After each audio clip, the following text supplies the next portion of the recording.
Many of you probably never heard of the Cops spin-off show titled Street Patrol. The show was created by Cops executive producers who wanted a more believable, more police, predictorial reality in the show. In the beginnings of the show, it was run and was criticized for being boring and not as exciting as Cops. However, people failed to recognize that this was the part of the show all along. It aired debuting on True TV, the beginning of its run, but was quickly cast aside and sent to G4 television studios. Many people credited to this poor ratings and basically a lame concept. People closest to the show's running might tell you a different story. The real reason the show was quickly canned is far more sinister than we are all led to believe. I was an intern with Turner Broadcasting, a Time Warner company. I was living in the ATL at the time, so I was stationed at True's TV headquarters in Atlanta, Georgia. That's my backstory, and you could probably determine how this all went down.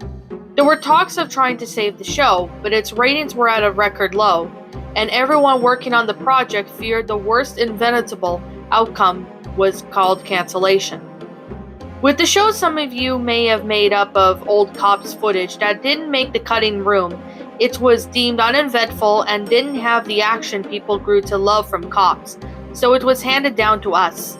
When it came to time to preview the last-ditch effort of the show was going to put on forth, there was much excitement in the air. Morgan Langley and John Langley were especially excited and even sat with us during the preview room as the tape started.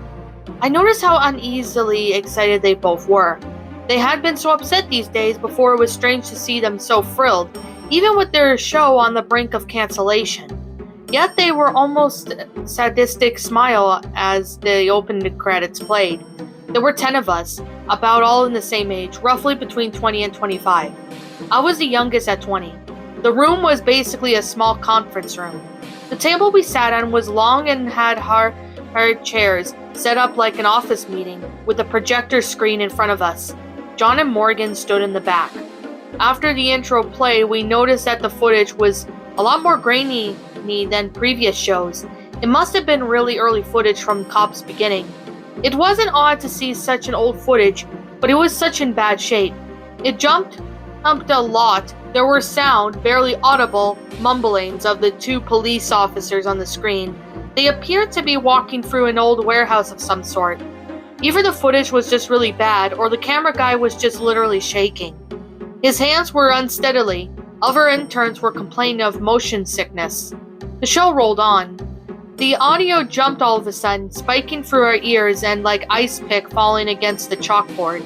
It was that bad. One female intern screamed loudly, and the rest of us let off a cry.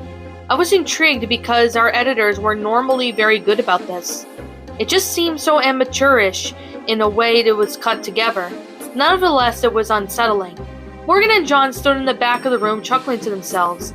The show went on, and the cameraman seemed to be coughing and complaining of some smell in the other officers.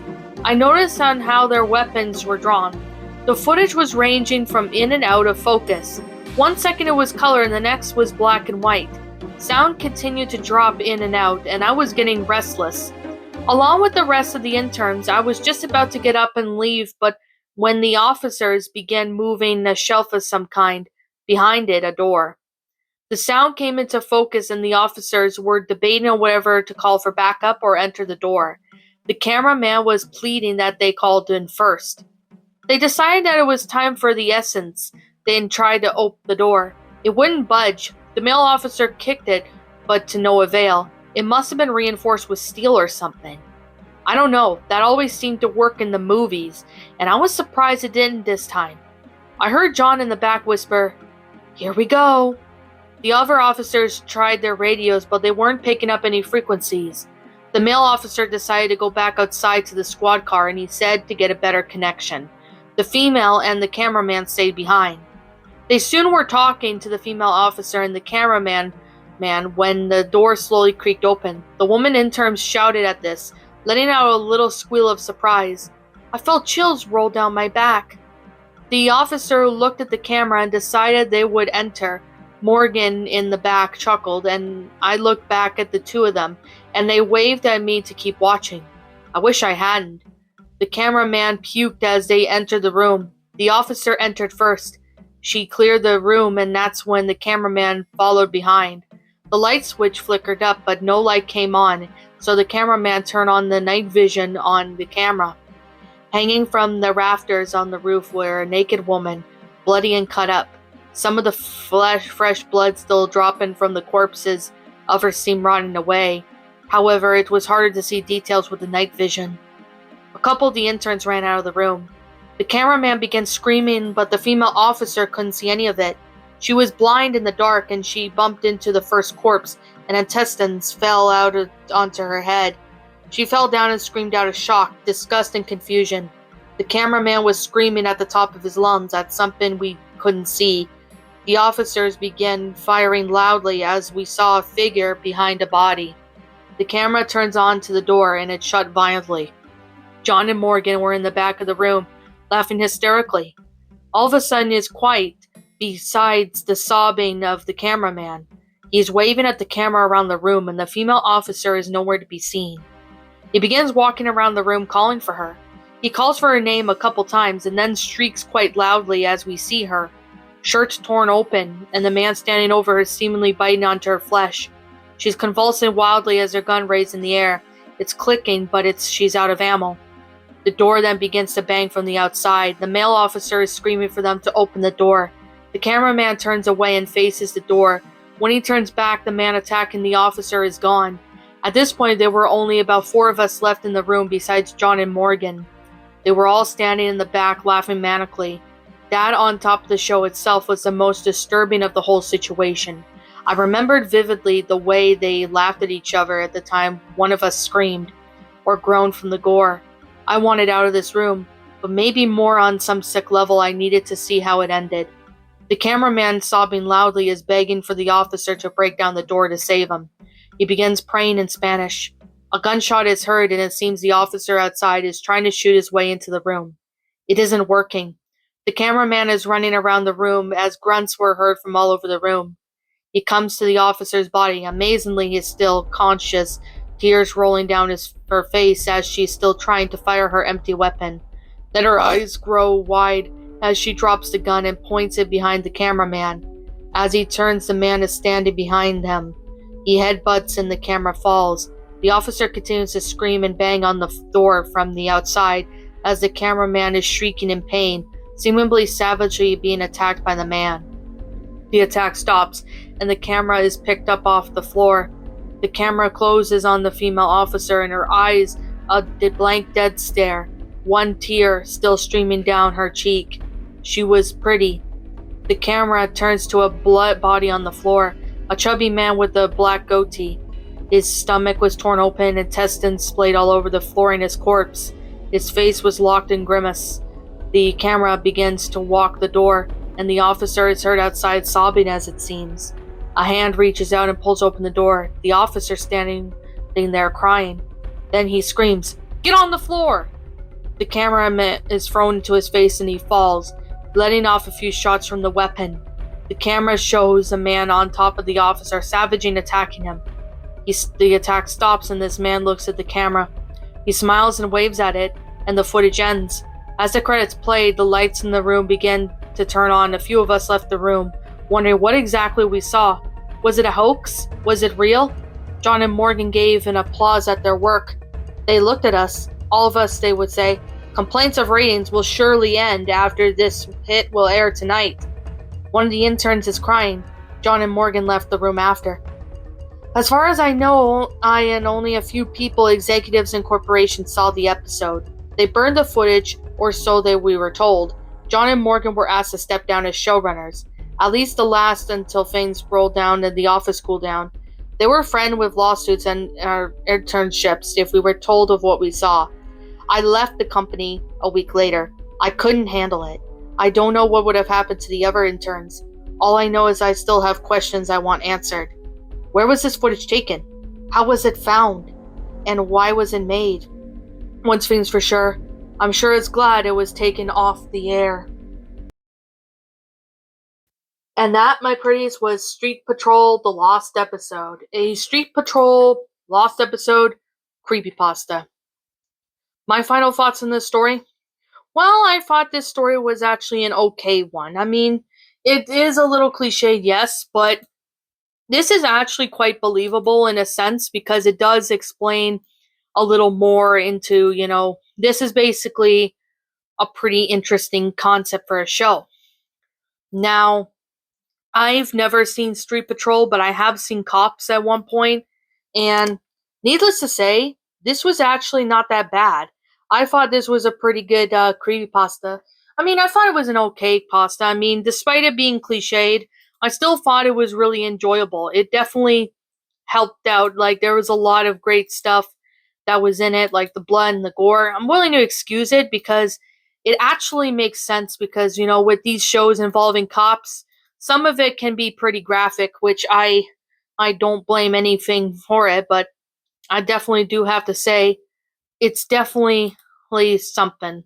So, yeah. Anyways, I personally really do have to say that this one was actually not a bad story. I thought it was pretty good for what it was. So I personally do have to say that it is a really great concept for a story. I personally really, really do have to say that besides it being a little being cliched, I still thought it was a really good story. So I guess with that being said, I don't know who the original author of this story is, so I'm going to leave it as anonymous for now.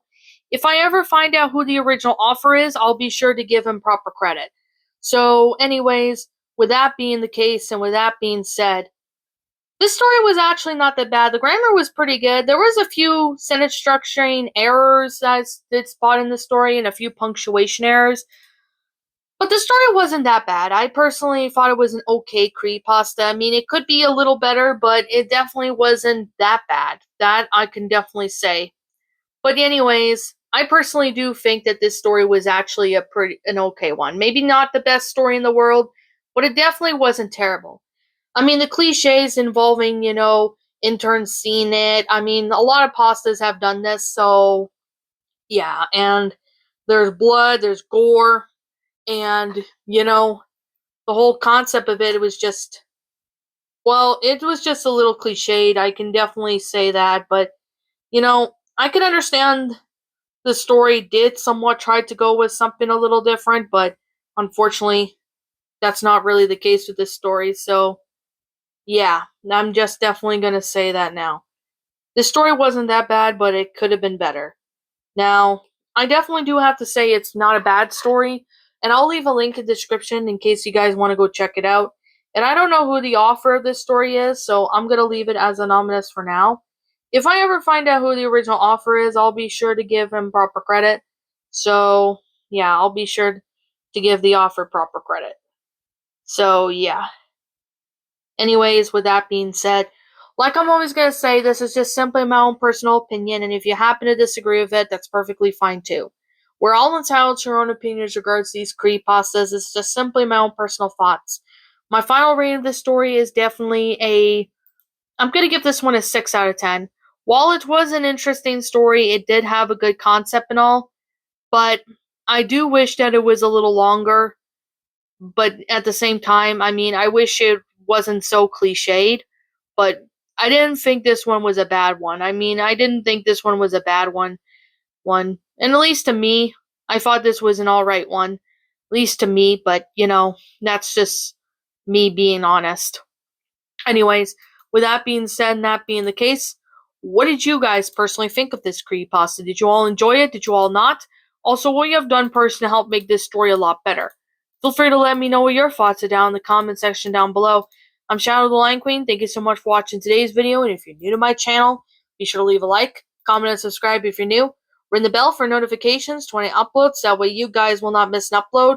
As always, if you guys want to go follow me on my Blue Sky. Follow me on Twitter. Follow me on DeviantArt, as well as follow me on my backup channel, known as Mr. Shigo, as links to all those will be in the About page section. And as always, that's all I have to say. But if I'm missing something, please let me know. And as always, I'll be catching you guys all in the next video. Peace out, and like always, roll the outro, because I'm out. What's up, my pretties? It's the Lion Queen here. I want to appreciate you all for tuning into this video, and I do appreciate you guys supporting my video by giving this video likes and stuff. If you really enjoyed this video, be sure to leave a like, comment and subscribe if you're new, ring the bell for notifications to when I upload so that way you guys will get updated for whenever I upload. If you want to follow me on Twitter or DeviantArt, feel free to leave a follow on those if you are interested in following me on those socials. If you want to support my backup channel, known as Ms. Dark Shigo, feel free to subscribe to it, as a link to that will also be in the About page section. And with that being said, and that being the case, thank you so much for watching, my pretties, and as always, stay pretty.